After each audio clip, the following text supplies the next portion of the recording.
Hi అండి, అందరు మంచిగా ఉన్నారా? ఈరోజైతే పొద్దున పాలు పిండి బర్రెనైతే కట్టేసిన బయట. అయితే అది తాడు లూజ్ అయి ఊసిపోయినట్టుంది.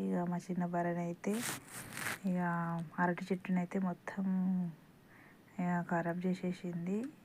చెట్టు అయితే తొక్కు తొక్కు అయిపోయింది. ఇక పక్క పొంటి ఉన్నాయి ఖరాబ్ అయినాయి. చూసేయండి ఎట్లుందో.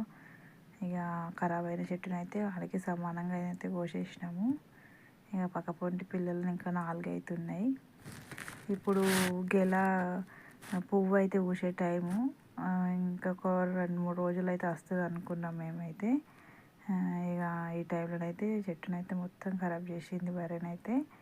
ఇక ఇట్లంతా తిరిగింది. మళ్ళా గడ్డి జొన్ననే ఉంది వేయాలనుకుంటే, అందులో వేసినా ఆ గడ్డి జొన్నని కూడా కొనలు కొరికింది. ఇక చూడండి ఎంత నజ్జి చేసిందో చెట్టునైతే. మొత్తం ఏం పని చేయకుండానైతే చేసింది. నేను నిన్న నీళ్ళు పోసిన మంచిగా. మన ఛానల్లో వీడియో కూడా ఉంది, చూడండి. చూసేయండి చెట్టునైతే ఎట్లా చేసిందో. Subscribe my channel.